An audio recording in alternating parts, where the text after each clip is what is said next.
Hi. Welcome to the Professional Certifications channel. In this video, we will explore common questions asked by JCI surveyors and provide answers on the access to care and continuity of care, ACC. What does discharge summary contain?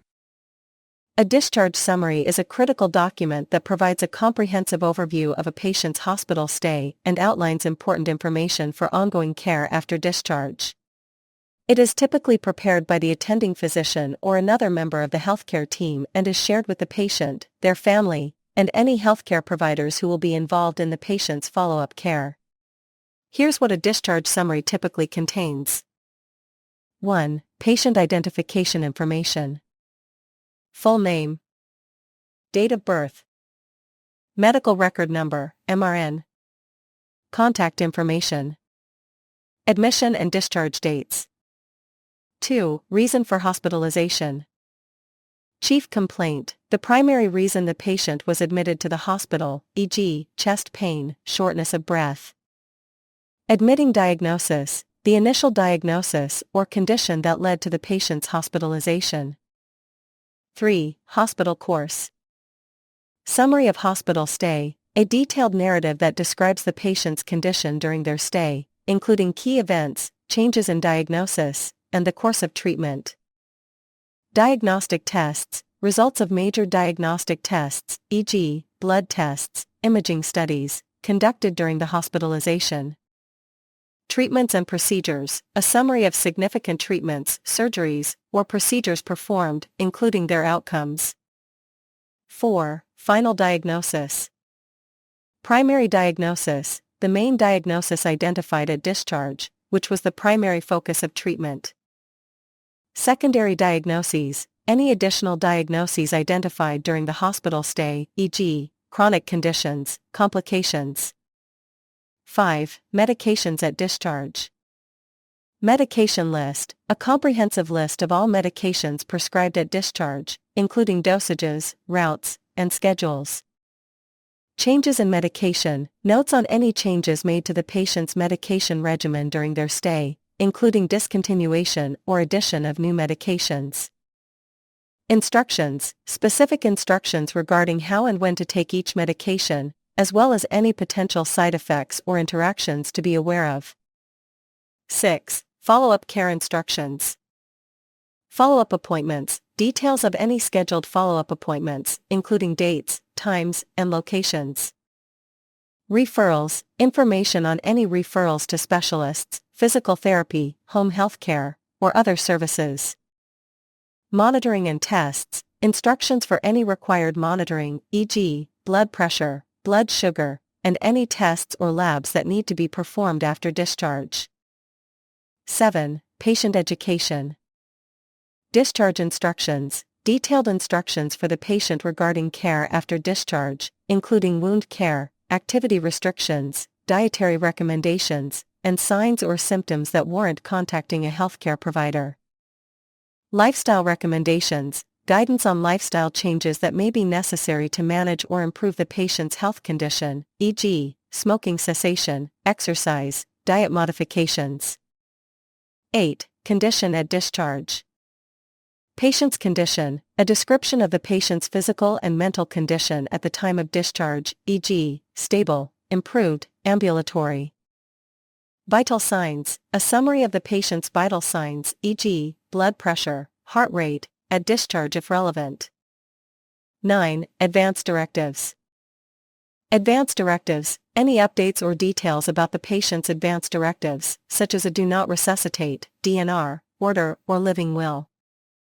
10. Contact information.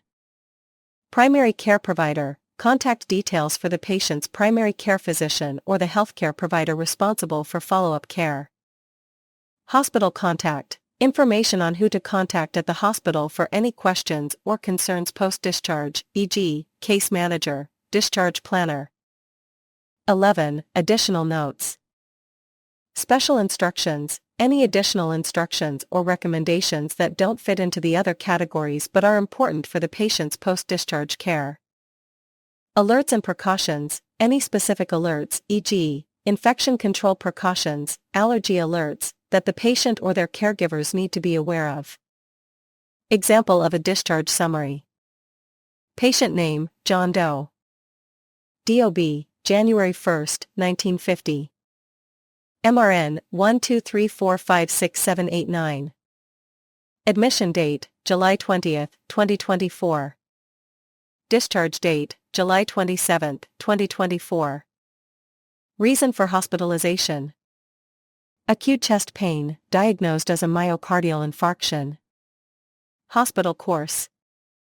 Patient was admitted with acute chest pain and underwent an emergency cardiac catheterization.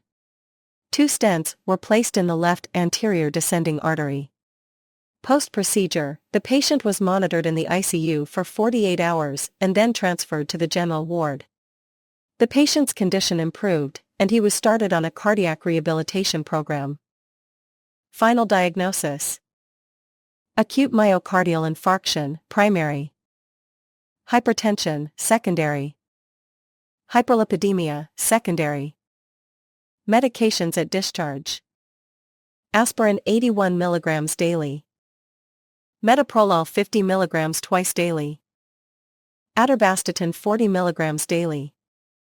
Nitroglycerin 0.4 mg sublingual as needed for chest pain. Lisinopril 10 mg daily. Follow-up care instructions. Follow-up with cardiologist Dr. Smith on August 3, 2024 at 10 a.m. Cardiac rehabilitation sessions to start on August 5, 2024, 3 times a week for 12 weeks. Blood work, lipid panel, to be done before the next cardiology appointment. Patient education. Avoid strenuous activity for 2 weeks. Gradually increase physical activity as tolerated. Maintain a heart-healthy diet, low in saturated fats and sodium. Monitor for signs of chest pain, shortness of breath, or dizziness, and contact your healthcare provider immediately if these occur. Smoking cessation resources provided.